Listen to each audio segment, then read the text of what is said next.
à tous et à toutes et bienvenue à cette rencontre littéraire avec Gringe. Bonjour Gringe, Bonjour. Merci beaucoup d'être avec moi aujourd'hui pour cette rencontre, pour parler de votre livre premier.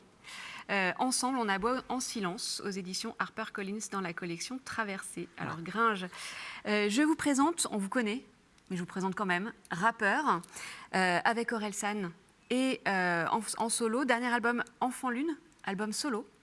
Acteur aussi, on vous a vu dans la série Bloqué, on vous a vu dans Comment c'est loin, avec Orelsan aussi. On vous a vu dans Carbone d'Olivier Marchal, dans Les Chatouilles d'Andrea Bescon, et puis dans L'heure de la sortie de Sébastien Marnier, que moi j'ai adoré, d'ailleurs, que je recommande, qui est vraiment un film... beaucoup plus confidentiel, mais qui est super écrit, quoi. Une vraie claque, ce film. Moi j'ai vraiment adoré. Ouais. Donc voilà, carrière de rappeur, carrière d'acteur, et puis maintenant carrière d'auteur, avec ce livre qui est très fort, Ensemble on aboie en silence, dans lequel vous parlez de la maladie de votre frère qui est schizophrène, Thibaut. Et il y a un dialogue qui s'installe entre vous, vous adressez à lui, il s'adresse à nous aussi à travers vous. Enfin, il y a tout un stratagème littéraire qui se met en place, et c'est vraiment un texte touchant, un texte fort qui parle de cette maladie, mais pas seulement, qui parle aussi de ce que c'est qu'être frère, de ce que c'est que vivre, de ce que c'est que grandir dans le monde et d'être au monde qui nous entoure, quoi, avec toutes les différentes façons et tous les différents obstacles qu'on peut rencontrer dans nos parcours de vie. Alors vous dites, dans le livre, j'ai retenu cette phrase pour commencer, vous dites « Je maîtrise le pouvoir des mots depuis tout petit ». Ça, c'est une phrase qui m'a plu. Ouais. Ça ne m'étonne pas, parce qu'effectivement, le rap, déjà, c'est maîtriser le pouvoir des mots. Et quand on dit pouvoir dans le rap, on le sent et on le ressent physiquement dans la façon dont c'est scandé. Qu'est-ce que vous vouliez dire par là? Et comment ça s'est fait pour vous, tout petit, ce rapport au verbe, aux mots? Je ne sais pas, je pense que c'est quelque chose d'abord d'hérité de mes deux parents et de mon entourage, de mon environnement, quoi, de l'environnement dans lequel je grandis petit. Et c'est un environnement d'une grande effervescence, enfin, déjà un environnement artistique, quoi. Ouais. J'ai deux parents à l'époque petits qui sont comédiens de théâtre les deux. Et c'est toujours on vit on déménage énormément et on vit dans des endroits, des baraques où se croisent énormément de gens. Et il y a toujours un brassement.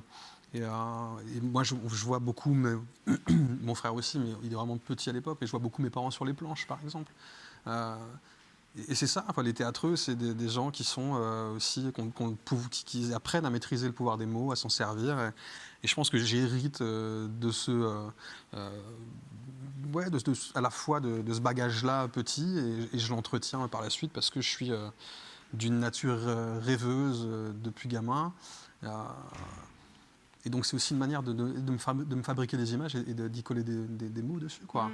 Donc j'entretiens cette gymnastique depuis petit. Il y a quelque chose de très audacieux, d'assez provoque dès le début du livre, c'est balancer les chiffres comme ça, dire voilà, j'étais dans le rap, j'étais acteur, et on vient vers moi en me disant je vous propose un contrat, 10 000 €, et vous dites aucun cul n'a envie de s'asseoir sur 10 000 €, ce que j'ai trouvé très drôle. C'est un peu iconoclaste, ça, dans le milieu littéraire, on est plutôt un peu... On balance pas trop de chiffres, en général. Ça, c'est quelque chose que j'avais pressenti, dont je me doutais. Et donc ça m'amusait c'était une manière un peu provocante aussi, à la fois pour les gens qui m'ont découvert avec Casseur Flotteur ou en groupe avec Orelsan. C'est une manière espèce de réminiscence de cette période-là, et de les faire marrer eux, les premiers. Moi, ça m'amusait de le faire. Mais c'était surtout une manière de brouiller les pistes, quoi, d'entrée de jeu, de faire croire que j'allais instrumentaliser les sentiments de mon frère pour gagner de l'argent sur son dos et sur sa maladie, quoi. Il n'y a rien de plus cynique. Et je trouvais ça drôle de rentrer dans ce livre comme ça. Et vous apportez un peu de quelque chose de l'univers rap aussi, qui est plus cash que ce milieu feutré, un peu littéraire. C'est une forme de brise-glace d'entrée de jeu, parce que je sais que je vais aborder un sujet qui n'est pas simple derrière, même en empruntant des chemins de traverse, en adoptant des tons tantôt légers, tantôt un peu plus durs, plus rentre-dedans. Mais c'était une manière de briser la glace, quoi, de dire, je commence vraiment, c'est ce fragment d'introduction, par parler d'oseille, et je finis quand même ce fragment en disant, putain, les voix de mon frère vont m'empêcher de toucher mon cachet, quoi. C'est vraiment une fausse piste d'entrée de jeu, quoi. Moi, j'ai trouvé ça très drôle de rentrer comme ça, avec cette imagerie qu'on a du rappeur qui arrive avec le dollar. C'est aussi jouer sur ces codes-là. C'est une manière de les détourner un peu, c'est vrai. Je me fous. Il faut de l'argent pour manger. Et je trouvais hyper valorisant pour mon frangin qui touche un salaire aussi, quoi. C'est pas quelque chose dont il a l'habitude. Donc ça, c'était hyper important. Mais c'est aussi un peu détourner les codes, pas seulement du rap en vérité, c'est les codes. Le Ouais, code c'est actuel, quoi. On est dans des l'ensemble trucs de la de la société, consommation. tous monnaie. Ouais, ouais, bien Je sûr. pense que d'ailleurs le milieu littéraire est un peu le dernier milieu où on parle jamais d'argent et on fait semblant que personne n'est payé ou ne veut d'argent, mais que tout le monde Peut-être, se ça c'est nourrit de quelque chose. livres. Ouais, peut-être. Faudrait interroger Euh, mes éditrices pour ça. donc on va parler de votre frère, de Thibaut, donc lui qui est schizophrène, qui souffre de cette maladie dont Ouais. vous parlez dans le livre. Je vais vous faire lire un extrait d'ailleurs pour rentrer dans le texte et pour évoquer cette maladie dont vous parlez très bien et qui souffre, d'ailleurs on le voit dans cet extrait, c'est pour ça que j'ai choisi, qui souffre de pas mal de clichés. Ouais, non, il y a énormément d'idées fausses qui est véhiculées autour des pathologies mentales en général. Ça inquiète beaucoup, parce que c'est pas c'est des pathologies qu'on a du mal à déchiffrer, à décrypter. Et la schizophrénie, quoi, il n'y a pas deux schizophrénies qui se ressemblent. C'est un truc que je répète souvent, mais c'est quelque chose que j'ai découvert pendant l'écriture du livre. Vraiment, à chaque personne qui souffre sa schizophrénie, sa manière de la subir. Mais il y a quand même, toujours autour des maladies mentales, le fantasme du tueur du psychopathe, du danger pour l'autre, du caractère imprévisible de ces gens-là. Donc oui, j'avais besoin d'en faire au moins un fragment dont je vous lis, que je vais vous lire, qui s'appelle « Maudit soit les yeux fermés ».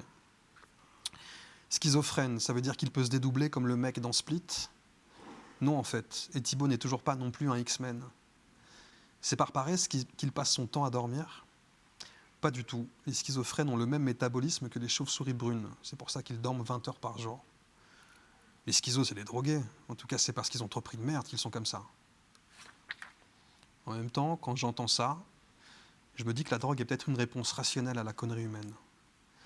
Il n'était pas schizo, le type qui a décapité une infirmière à Pau. Et le docteur Shipman, c'est les Doliprane qu'il prescrivait à ses patientes. Avec le traitement qu'il prend, il est stabilisé. Pas besoin, on lui a glissé une cale sous le pied. Et quand on voyage, on l'attache sur le toit de la bagnole avec des tendeurs. Bande de connards ignorants. Si vous saviez les efforts de concentration qu'il doit déployer pour se mettre à notre niveau. Quand il cherche ses mots et diffère ses réponses, c'est qu'il compose en temps réel avec ses voix et le flot de pensée que ça génère. Vous avez déjà essayé de répondre à quelqu'un avec un casque audio sur les oreilles, volume à fond? Faites le test. Et quand il est apathique, c'est simplement que le traitement qu'il prend l'assomme comme un cheval sous kétamine. Je vois mal quel danger il pourrait bien représenter pour les autres. C'est pour lui et lui seul que mon frère est une menace. Car endurer un tel calvaire chaque jour sans temps mort, au bout d'un moment, avouez que ça pourrait donner envie de se foutre en l'air. Merci pour cette lecture. Et c'est vraiment touchant. Et on voit, Merci beaucoup. On voit la dimension émotionnelle du texte qui est présente de bout en bout. Et moi, à la lecture, j'ai vraiment été très touchée. Donc, c'est gentil, merci. Et là, j'ai adoré ce passage. Donc, vous montrez ce qui est touchant, c'est l'attention avec laquelle vous regardez ce frère. C'est-à-dire que vous le prenez, vous l'observez, et vous venez nous parler de lui aussi, vous récoltez sa parole, vous la traduisez pour nous. Et il y a tout cet amour de frère qui nous permet, en fait, qui est une porte ouverte vers la maladie et qui, en fait, n'est pas du tout un boulevard avec rien autour. C'est englobé dans cette relation que vous avez avec lui. Oui, c'est de la même manière que pour récolter mes informations, mes précieuses informations pour écrire un peu, essayer de comprendre la manière dont lui vit sa schizophrénie et vit ses hallucinations visuelles et sonores. J'avais besoin de graviter, ce que je fais depuis des années en vérité, de l'accompagner, de graviter un peu autour de lui. Comme ça reste quelque chose d'hermétique. Et de temps en temps, il m'ouvre une brèche, il m'offre une fenêtre sur son monde intérieur et la manière dont il vit tout ça. Là, pour le bouquin, je lui ai fait un petit travail au corps quand même. Ouais, mais il m'a fait confiance. Et c'est pas moi qui raconte ses hallucinations, ses visions. C'est moi qui utilise la voix, qui emprunte la voix de mon frère.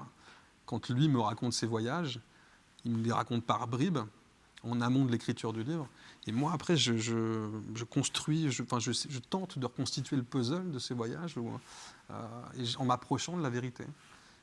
Est-ce que ce livre, vous avez l'impression qu'il vous a permis de vous ancrer un peu plus, de plonger peut-être un peu plus de racines dans cette non, trajectoire? oui, après, ça, c'est à moi. Je pense qu'on est.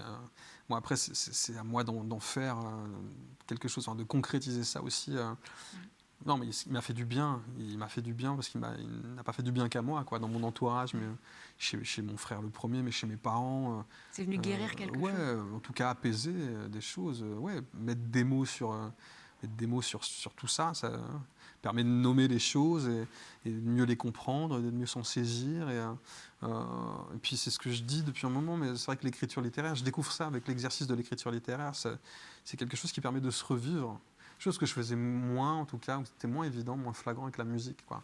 Là, je suis vraiment dans un truc, mais parce que le regard de mon frère m'aide aussi, moi, à prendre du recul et de la hauteur sur ce qu'on a vécu. Nos deux trajectoires similaires et aussi individuelles et singulières me permettent de comprendre ce par quoi on a transité l'un et l'autre, qui font les jeunes hommes qu'on est devenus, et puis d'accepter, d'aller vers quelque chose, en tout cas de l'accueil et de l'apaisement, quoi, par rapport à nos épreuves, dont la maladie de Thibaut. Vous avez vous avez une plume superbe. Vous avez envie d'écrire d'autres livres? Ouais. Ouais. Ouais, vous y travaillez? La question qui tue à chaque fois. Non, mais ouais, bien sûr.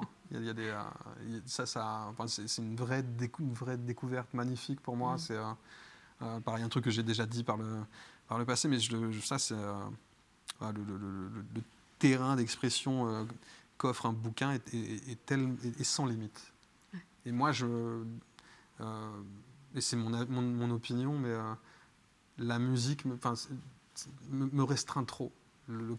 Le format d'un morceau, d'une chanson me restreint trop pour développer une pensée. Alors, parfois j'y arrive, mais c'est plus difficile pour moi à décoffrer. Ça me demande un effort. Là, j'ai découvert qu'il y avait un champ des possibles immense et que je prenais énormément de plaisir, surtout, à pouvoir aller un peu dans toutes les directions et resserrer quand j'en avais envie. Je trouve ça génial. Donc oui, il y aura d'autres projets littéraires. Ouais, là, il y a une prise d'envol. Ouais. Qui est belle. Bah ouais, je suis ravi, en tout cas, ouais. Voilà, et ben merci beaucoup pour cet échange. C'est émouvant de parler avec vous. C'est émouvant de vous lire aussi. C'est très beau. Je rappelle le titre Ensemble, on aboie en silence, qui est aussi très beau. C'est gentil, merci beaucoup. Chez HarperCollins dans la collection Traversée, dirigée par Marie-Eugène. Ah, la fameuse Marie-Eugène. La fameuse Marie-Eugène, très belle collection qu'il faut découvrir, qui sait découvrir des belles voix françaises, qui apportent un vent de fraîcheur, un vent de nouveauté dans le monde littéraire. Je vous remercie pour cet échange plein de sincérité, plein d'émotion. C'est gentil, merci de m'avoir reçu comme ça. Merci beaucoup. Et puis à bientôt, j'espère, pour d'autres livres. Croise les doigts, je suis pas le seul. J'ai pas peur, je suis pas inquiète. Vous avez de quoi faire.